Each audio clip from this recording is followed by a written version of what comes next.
advocate and educator on issues affecting children and families, and is also the project director for the Human Anti-Trafficking Response Team. Yvette is going to be handling the latter part of our agenda this afternoon. And it goes without saying that with the with Yvette joining us, joining me as co-chair of this council, that leaves us with giving a huge thank you to Susan O'Million, who is our outgoing chair for the council. And I tried to see if Susan was on yet. I don't know whether she is. If she is, if she could just let us know. Hi, Judge Baldini, it's Jean. I had to resend the link to Susan, and so she's logging in right now, but okay. It might be a minute or two. So we will, I'm going to wait until she logs in to give a huge thank you to her. So when she does join us, if you could let me know.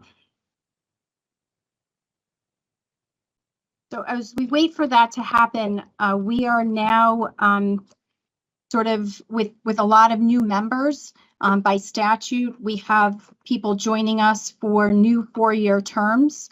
So I thought it would be helpful for us to introduce ourselves.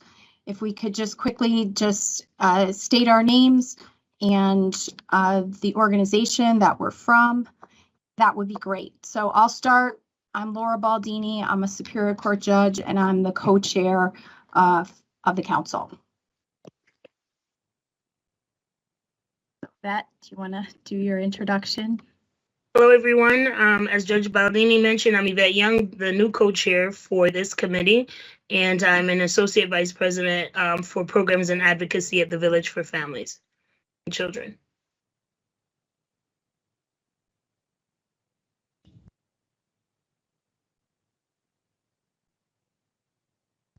Sorry, if I'm going to go through names, if you could just identify yourself. I'll have Beth Hamilton. Sure. Good afternoon. My name is Beth Hamilton. I'm the executive director of the Connecticut Alliance to End Sexual Violence. Great. And we have Lisa Pisano.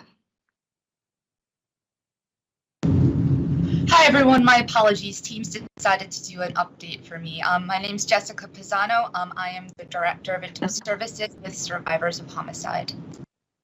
Thank you, Jessica. Ebony Suggs. Hello, my name is Ebony. I'm with the Department of Correction Victim Services Unit. Nice to see everybody. Anne Louise Blanchard. Anne Louise Blanchard. I'm Deputy Director of Connecticut Legal Services, and I'm substituting in for Deborah Wicken, our Executive Director. Hello, everyone. And James Morgan.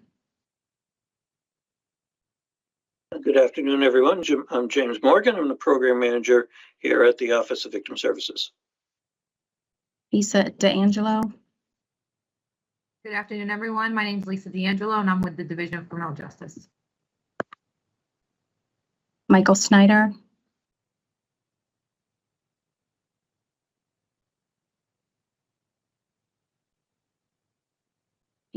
And have I missed anybody? If not, if you could just weigh in and identify yourselves.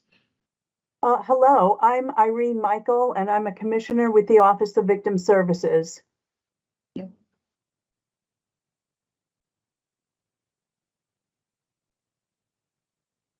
you. Anybody else?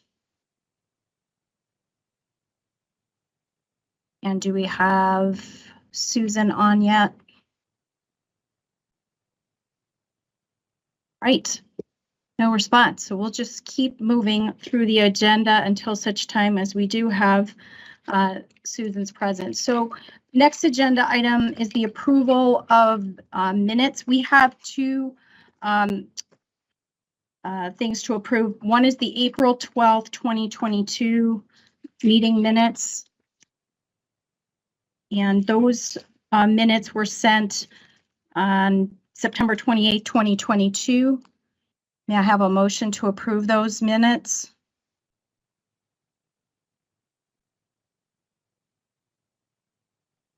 So move. So moved by Yvette Young. Second. Second. All right, Jessica Pisano. Any discussion? All in favor? Aye. Any opposed? Right, so those minutes are approved. Moving on to the June 28th, 2022 meeting minutes. I have a motion to approve those minutes. I'll make a motion to approve. All right, I can second. This is Beth. great. So any discussion on those meeting minutes? All in favor? Aye. All right, any opposed? Those meeting minutes are approved. Moving on to agenda item 3, statutory charge. We, Yvette and I had a discussion before today's meeting, and we thought it would be appropriate to just kind of review our charge as council members. Our authority comes from the general statutes. We did get the information about the council. You should have gotten an email packet that was sent to everyone on September 8th, 2022. And it has information about the council, what we do, and sort of the statutory authority, which comes from Connecticut General Statutes 54203. Just going over that very quickly, the members serve 4-year terms. We are to meet or at least 4 times a year. Today's our 4th meeting for this year. We have 1 more meeting scheduled, and then we have an annual report that we need to submit to the Chief Court Administrator on or before December 15th of every year. So that's in progress. Part of what we will be reporting in our annual report is the victimization survey that we have been talking about throughout this year. So there are things that we're supposed to be doing. We just wanted to go over that. If you did not get that email or you need it resent, please let Jean know. But we just wanted to kind of go over that because we do have some new members on the council. Any discussion about that?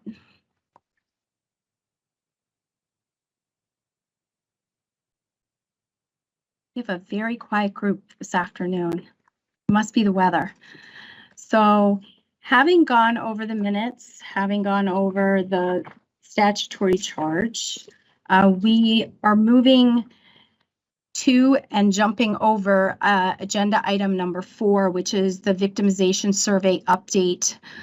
Linda is unable to join us this afternoon, so we will not be providing a further update on that survey and what's been going on. So we will be moving to agenda item number 5, and Yvette's going to be handling that from here. Thanks. So Victim of Crime Act funding update. James, am I going to assume that you're covering that for us today? Yes, I am. Okay. Good afternoon, everybody. Just want to give you a quick update of where we stand with the VOCA funding, primarily at the federal level. Since we may have new people here, I'm going to give a little brief overview of the fund itself. The U.S. Department of Justice Office of Victims of Crime oversees the Federal Crime Victims Fund that provides funding to federal and state-funded victim services programs, including the VOCA Victim Assistance and the VOCA Victim Compensation Grants. Each of the 50 states and 6 U.S. territories receives VOCA funding from OVC to provide free services to victims of crime.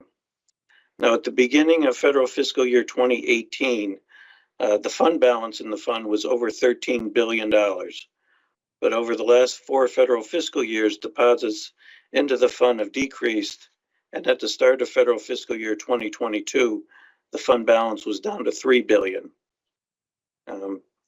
The decrease in the deposits into the fund and the declining fund balance necessitated reductions and the VOCA victim assistance grants that every state received.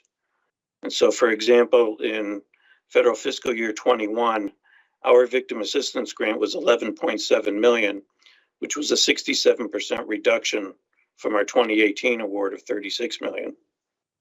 Now, this reduction in VOCA funding and the negative impact on services to victims in Connecticut was the primary reason that the judicial branch requested $14 million in Federal American Rescue Plan Act funding for the current fiscal year. That helped us to maintain our current services. Now, at the federal level, to address the reductions in receipts and funding, Congress passed and the President signed in July of 21, the VOCA Fix Act, which was to sustain the Crime Victims Fund. Now, the legislation,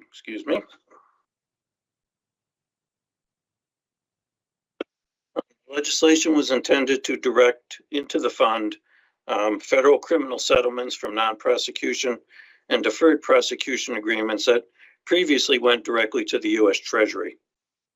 And when the legislation was passed, they projected that additional funding into the fund the change would add $4 to $7 billion in new revenues over the next several years. Now, the federal fiscal year 2022 ended on September 30th, and as of August 31st, deposits into the fund totaled $814 million. Over half of those deposits were from deferred prosecution and non-prosecution agreements, so the VOCA fix is starting to have an impact on deposits, but it may not be at the levels that everybody was anticipating at this time. Now, early September, on a conference call, the director of OVC, Christina Rose, provided some updates to all the state VOCA administrators, and just wanted to give you what her comments were. For the time period of July 22nd of 2021 to June 30 of 2022, approximately 500 million has deposited into the fund. And the current balance of the fund as of June 30 was just over $3 billion. Now, Can you hear me? Yes. After they've completed making their fiscal year 2020. I've been trying to get on for the last 10 minutes. Microsoft Teams has never been kind to me, and today it was difficult. But Jean helped me, so I'm here. Oh. Okay. Okay.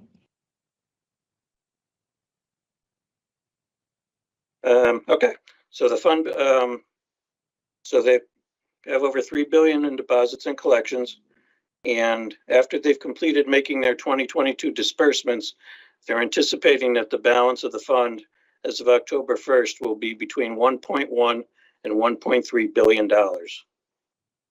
Now, for fiscal year 23, the president's budget and the Senate's markup for the legislation is appropriated $1.75 billion, which, if it's released, will leave the fund in a deficit of 450 to 650 million.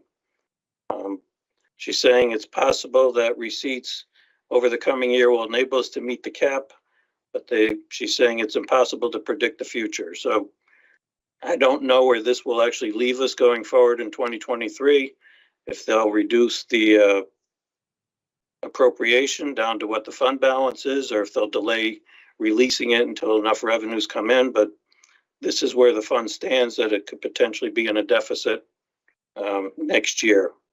We're waiting for the final month to be updated for September, so we'll have the actual fiscal year numbers, but that's where the fund stands at this point. And we have given this information to Judicial Branch Administration as they prepare for the budget process going into the next legislative session. But we certainly wanted to let you know at this time what's going on at the federal level. Anyone have any questions? Because it's a lot of numbers and a lot of information all at once. So does anyone have any questions? Is everyone clear around what this means around funding for services that we provide in the state of Connecticut?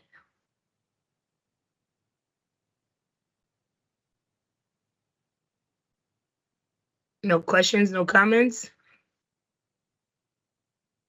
We're gonna have we're gonna dive deeper into this conversation in November when a little bit more information is obtained. We had a conversation with Linda prior to this meeting, and that definitely will be a primary topic in November. So, be prepared if you have questions, if you have comments, if you have strategies, if you have solutions, to bring them to the table, because this is going to be a major issue that we're going to have to sort of discuss, manage, advocate for moving forward. So just wanted to make sure that everyone had an opportunity and space to process if they needed to.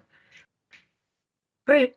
So Susan is with us. So I'm going to throw it back to Judge Baldini to do her piece that she was trying to do earlier in the agenda. So we now have Susan Emilian with us, and we had from the beginning of the program wanted to just take a moment to thank Susan for her service as the co-chair of this council. Susan joined the council, by my understanding, back in 2011, and then was appointed to serve as the co-chair since 2014. So she has been on the council for quite some time. As many of you might know, Susan is an accomplished attorney, an author, and an advocate. She's also a motivational speaker. Her passion, as I understand, is to end violence against women, and her motivation, at least part of it, drove out of her own personal tragedy when her niece Maggie died after being killed by an ex-boyfriend in 1999. So I did want to thank Susan for her service as co-chair on this council. The good news is that Susan has agreed to remain on the council, so we look forward to seeing her in the upcoming meetings. It's very awkward to try to do a thank you on a remote proceeding, and the only thing that I really could figure out with my limited computer skills is the clapping emoji. So I'm sure that most of you would either click on that button or show your appreciation. But Susan, we're very grateful for your service.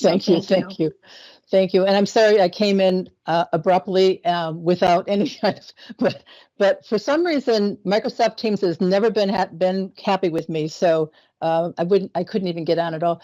So thank you so much. It was interesting that I started in 2011. Wow, that's a long time ago. But I have to say that it's been a great experience and a great pleasure to work not only with Judge Baldini and but the previous co-chairs, Judge Danaher and Steve Epstein, but most of all with the staff. The staff has just been great. Jean has led me through so many pastures that I don't even know how I would get through. Jim has always been there. Linda, of course, I've known for many, many years and watched her transition. And Tina, just a whole bunch of people, Brenda. So, and they continue to be fabulous. So I know they will be a great asset to both you and Yvette. So, and I'm more than happy to stay on the council. It has been a way to have a touchstone to the work that all of you do, and also to really appreciate that we are going to end violence in our society. We are going to do that hopefully in our lifetime. So thank you so much. Thank you, Judge Baldini, particularly for coming on at some point here. Thank you. And jumping right in too. So thank you so much. Thank you for joining us. Back to you. Thanks, Susan, for your service and for your dedication to this cause, because that's a huge investment of your time and energy, and we value and appreciate you for all that you've done so far, and look forward to continuing our work together through this council as well. All right, so it seems like we're not going to need the full hour and 15 minutes we allotted for today, which sometimes is a blessing. But I do want the next two topics to be more conversational. because we're trying to add some new focus points for this council so that we can start to work more together as a collective group to try to meet the needs and move the issues around victims of crime forward. So the first new business item, and we're hoping to be able to incorporate this at every meeting that we have, is going to be around conversations and discussion around collaboration and partnerships. How do we as a collective, especially on the service provider sector, work together, collaborate together, partner together to get things done, to move services forward, to ensure that the victims of crime that we all serve, even across different victimization, ends up getting their needs met. And so we wanted to be able to have people share what are some collaboration opportunities that you would want to bring to this table to discuss, to see who are potential partners around collaborating on a particular issue. Any current collaboration work that's being done that would be helpful for folks to know about and be aware about. That's what we want to use this particular topic area to discuss. So we're introducing the concept today in this meeting, but I also wanted to create space for, if there is collaboration work being done, if there's partnerships that are working now efficiently and effectively, there's successes, that we go ahead and spend a few minutes having that conversation at this meeting as well. So I know we don't have all of our service providers on this call. So for those who are providing direct service care, is there anything you would like to share in this section with us? Not all at once, please.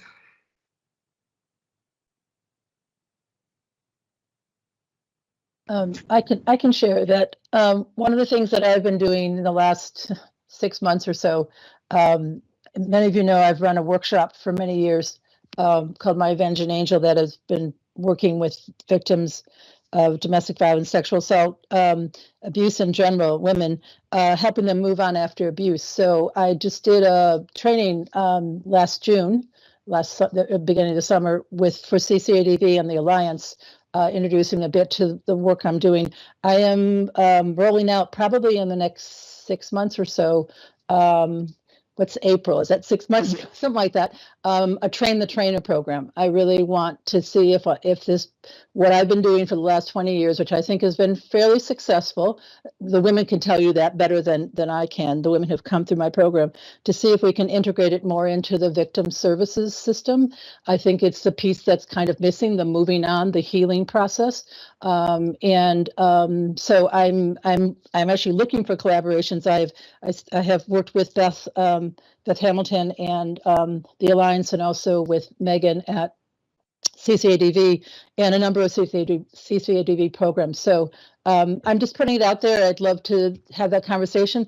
I have many programs around the country that are interested in what I'm doing, particularly crisis intervention programs that are realizing that victims are coming back for services, or they haven't sort of found the service that would begin to move them forward. So I am beginning to pull together the materials and how it'll be set up. But I've been hearing a lot from the last 2 national conferences I was at that people are looking for that process of moving forward. So I don't know if that's an invitation or a statement, but it's certainly, I wanted to reflect what nationally I've been hearing, both at the NCADV conference, the National Coalition Against Domestic Violence, and NOVA, which is the National Organization for Victim Assistance.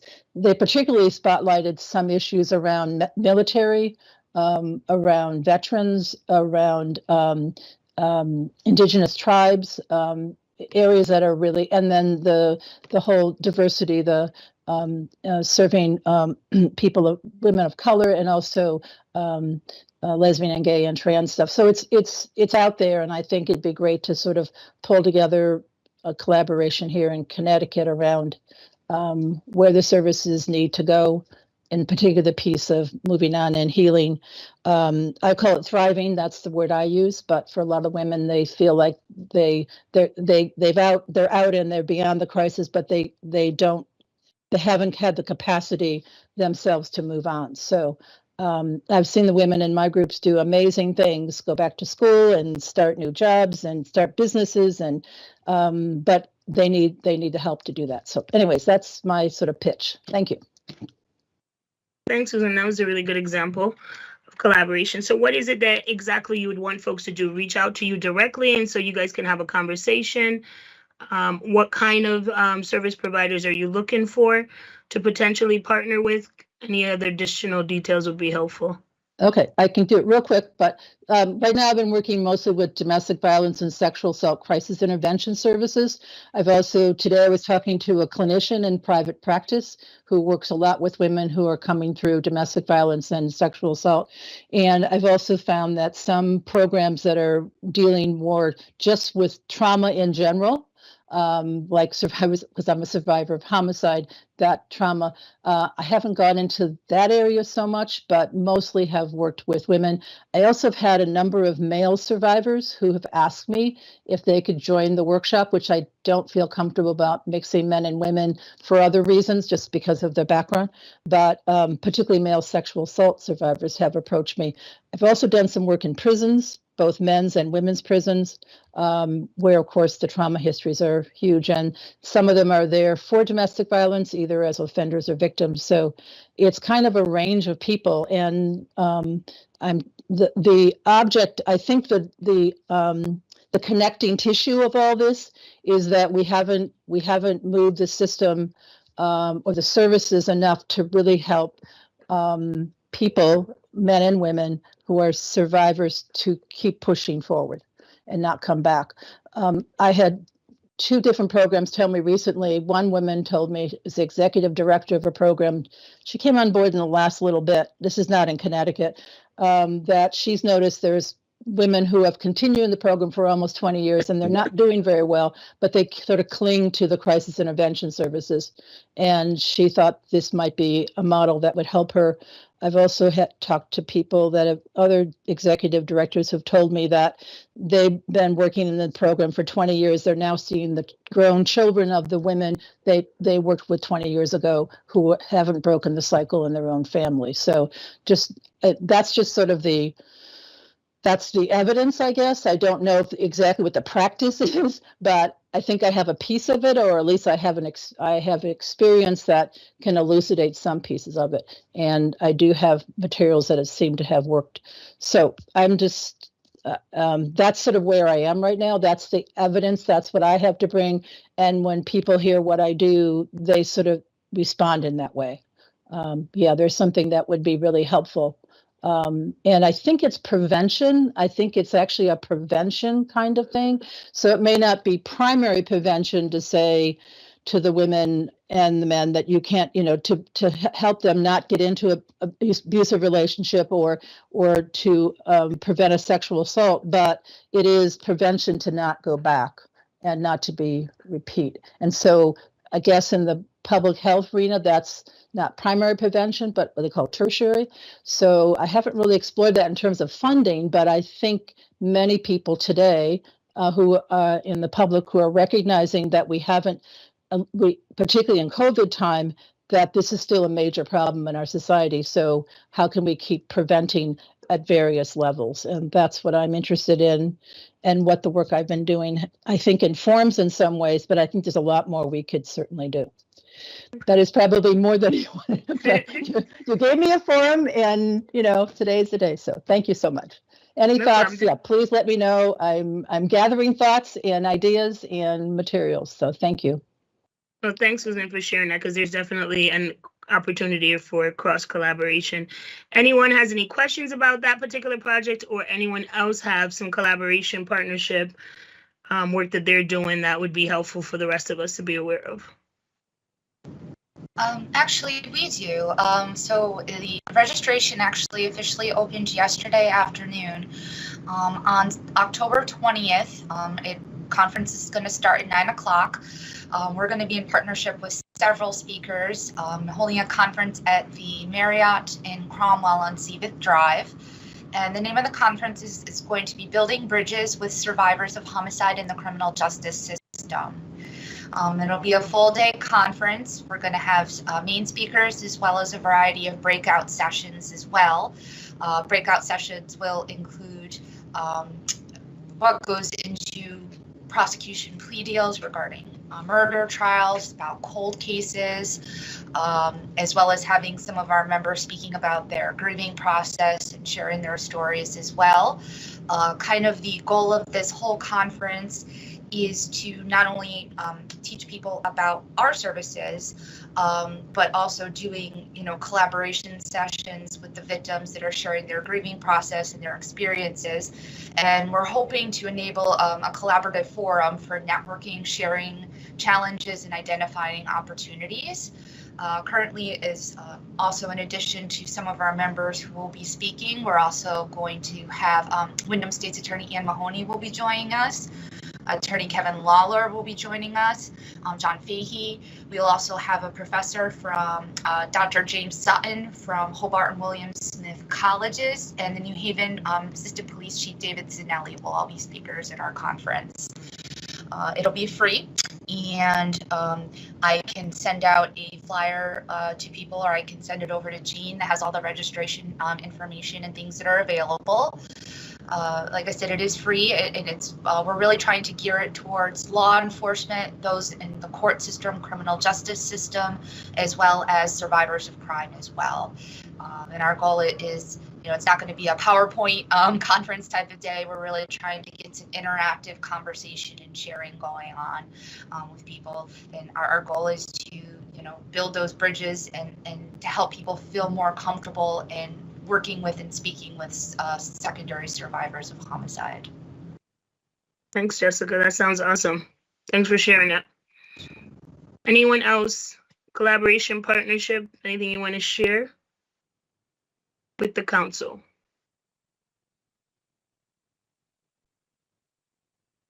I will. I'll just mention, good afternoon, everyone. Jerry from CCADV. My coworker, Joanne, and I have been working closely with Rachel McKnight at OVS Victim Comp Unit. We've been, for probably about a year now, holding one-on-one meetings with our member programs, and OVS, Rachel, has been doing one-on-one meetings with us for each individual member program. We're looking at our victim comp numbers, making sure that victim survivors are being informed about the victim comp program. And we're going to be starting another round of those one-on-one visits starting next month, November. It's already October. So we will be starting those again in November, but those seems to have been going very well. We also developed with OVS a checklist for our member organizations to use to make sure that when they're assisting victim survivors with an application for victim compensation, that application is complete and completed correctly. So that's been a bonus, and we definitely have seen that pay out in the applications that are getting submitted, that they are complete and accurate. So we're going to continue to do that collaborating work with the Victim Comp Unit. Excellent. Thanks for sharing that. Anyone else before we close out this section? Can I just, one is not to share something currently, but in terms of looking forward, one of the things that I think would be invaluable for us as a collective group of folks together providing victim services is to think more about how we collect and share data amongst one another. One, so we can just capture trends, right? So we can see right now, I know most of us are probably struggling with some of the impacts of courts being back in hyperdrive right now, or some of the other places that we talked about during the pandemic when we couldn't get services to victims.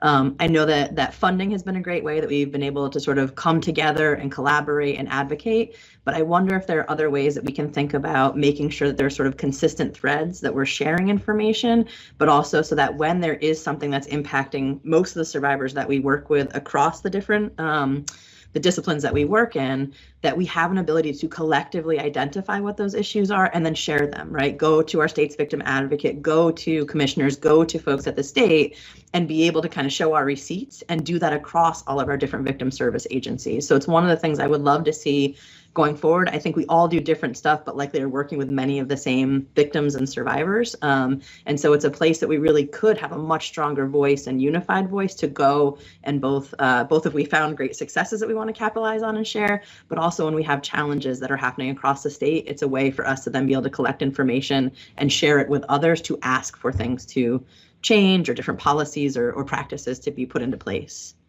So Beth, just for clarity, are you asking for folks to bring data points to this meeting for discussion so that you can look at patterns? Are you looking for a place where data can be shared publicly and everyone can have access to it? What's the specific ask so we can know what this council can do to support this particular piece of the work? Sure. So I don't know necessarily the best vehicle for it, but I know, for example, the victimization survey, which my guess is going to be the next thing we talk about, right? It's a pretty limited number of folks that responded to the survey. When you actually look at it, I get why we can extrapolate a lot of great information from it, but it's really limited in the number of folks that responded. I wonder if one of the things is like maybe quarterly, for example, not to create a big burden for everybody, not probably something we could do on a monthly basis, but maybe quarterly, if we have a standard tool, right, that either was measuring like victim services or capturing trends, maybe through something like a SurveyMonkey or another automated response tool, right? That we could kind of collect some of that stuff and then maybe talk about them at a meeting or just be able to give some spot, some time on an agenda. But doing it in a way that we literally were asking everybody in the group the same kinds of questions and then really identifying where either the challenges are or where some of us are having, sounds like folks having great successes also. But just being able to capture that and then bring some of that for points of discussion on an agenda.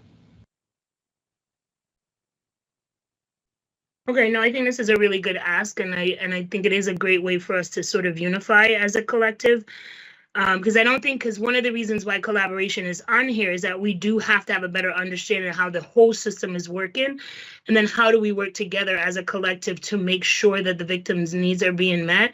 And I think this is going to become a really important conversation moving forward. And I think data always helps to drive conversation. And as we're going into a legislative session, data always helps to sell the story or the point, the narrative that you need for someone to realize how serious of an issue this is. So I think if we can iron this out this particular year or going into legislative session, that would be great.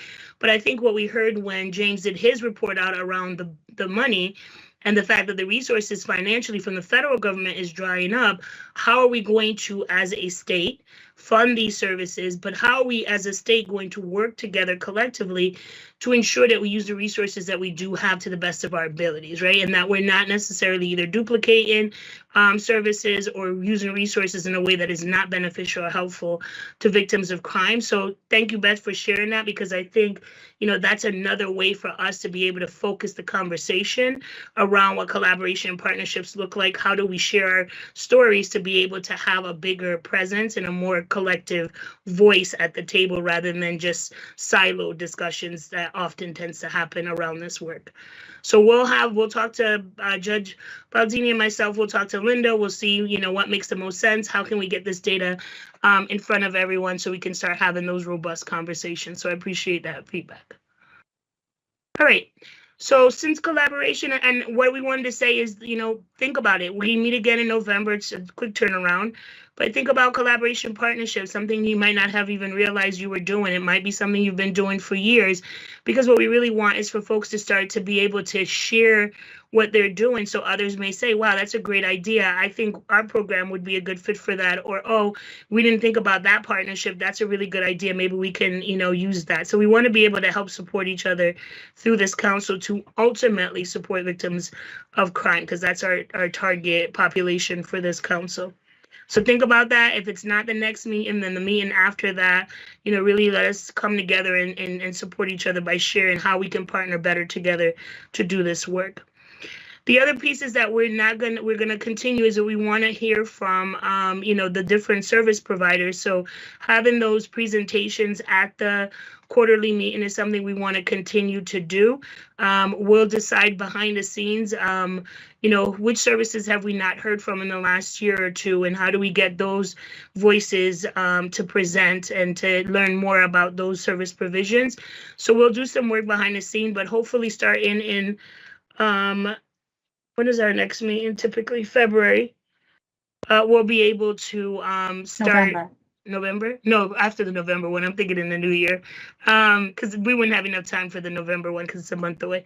But for the new year, being able to start having topic areas, and we may reach out to folks behind the scenes and say, hey, haven't heard from your organization, haven't heard about your particular service need. We want you to do a presentation. Are you going to be able to pull something together and try to get that ball rolling so we can continue to learn about the different service provisions in the state. So we'll continue to do that work. Just wanted to put that out there, that that's still going to be on the agenda moving forward. Our meetings are usually have been virtual. Right now, there's not much of a conversation about going back in person for every single meeting, but one of the conversations we did have was to be able to do at least one meeting annually in person, and going to the OVS office gives an opportunity for new members to do a tour of the site, and an opportunity for us all to see each other and sit and fellowship with each other in person. It does make a difference often when you're physically present. So we just made a decision that the September meeting will be the annual meeting that we will do in person every year. And if we decide to go from one to more, we'll let you guys know that. But for right now, that's where we're going to land as far as our meetings. The other meetings will be virtual for now. So I left this to last because good news is always something you want to end on. So I wanted to, the other, agenda item we are planning to include moving forward is giving folks an opportunity to share good news, right? We often hear things that are not working, things that are broken. We hear a lot of painful stories in the work that we do around victims. This is an opportunity to celebrate successes. So this could be a success story that your staff have experienced and you want to share. It could be a new grant opportunity that you've received. It could be an event that you're planning and that you want folks, to show up at or support. But this is the good news, the good stuff, the things that keep us doing the work that we're doing. And so we want to create space and time for that at these meetings as well. So with that said, I know a few of you have good news, so I wanted to give you guys some time, and we have enough time to be able to share some of that with us today. So who wants to go first? I can actually start too. One thing I forgot to mention about the conference that we're doing on October 20th is the reason that we were able to do this conference was a really generous grant through the Pettit Family Foundation. We work very closely with them, and they are just absolutely wonderful, and they're all about intervention, providing support, and sharing information.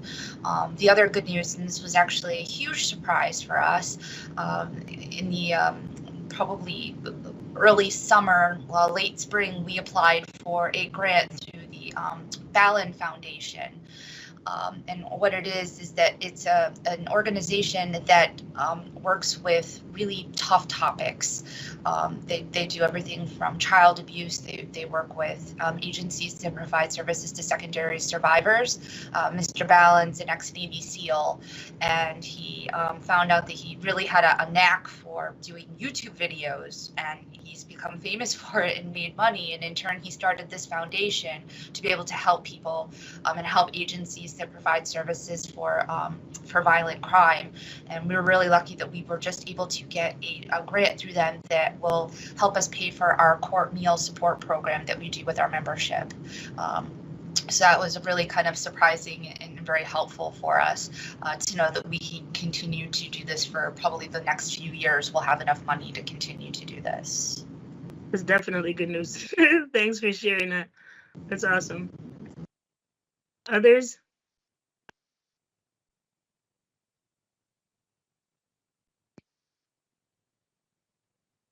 I just want to mention October Domestic Violence Awareness Month. Our website, we have several of our 18-member programs are offering different events, whether they be walks or vigils throughout the month of October. CCADV also, through our training institute on our website, has Wisdom Wednesdays. We're holding specific topics. I think the first one coming up is around children's mental health and exposure to violence. But again, there's every Wednesday those are going to be held. And then for anybody that's interested, October 20th is Purple Thursday. So if anybody feels like wearing purple, taking a picture, you could send a picture of your staff wearing purple to me, and I could send it on to Liza, our policy and communications person, and get it out in our newsletter. Awesome. Thank you. Thanks, Jerry. Others? Good news? I have, this is Susan, I have workshops coming up in November. The first 2 Saturdays are free of charge. They're virtual, and you can get the information on the flyer at myavengeangel.com.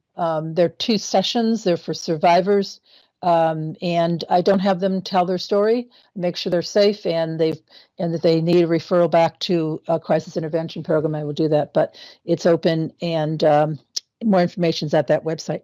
Thanks. Thanks, Susan.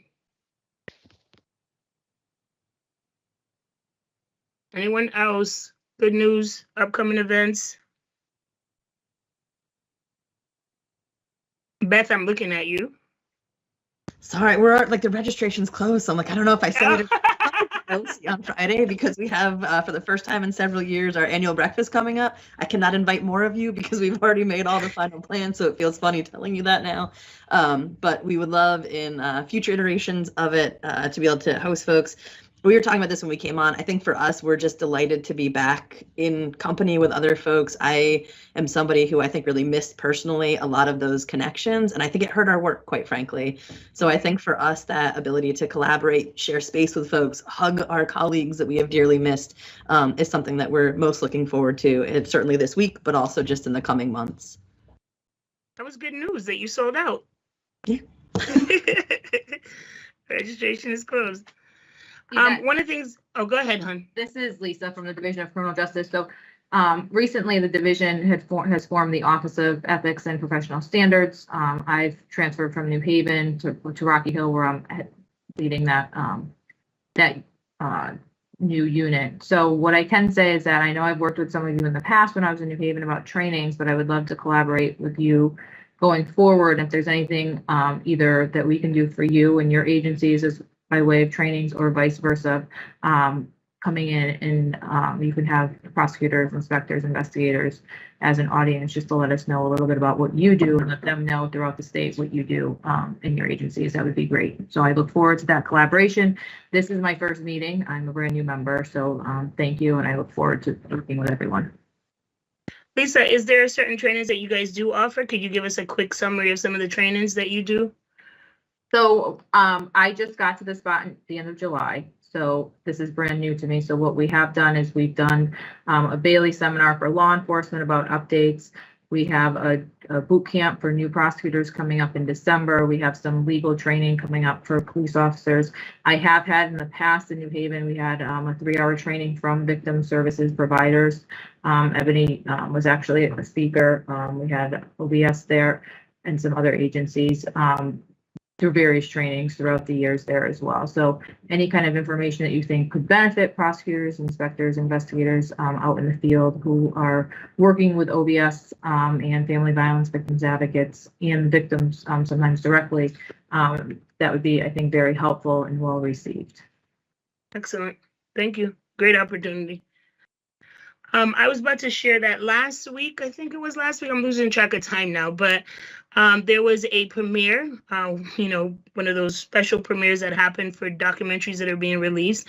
It was entitled Sextortion, the New Pandemic, and the Hartford Human Trafficking Task Force that is about to get up and running hosted it along with a few other organizations in order to bring awareness around how much of a concern sextortion is for our young adolescent age kids and even younger, because in the documentary they talked about middle school, even elementary age school kids that are getting lured in and are being blackmailed and forced to send naked pictures of themselves, etc., meet people publicly.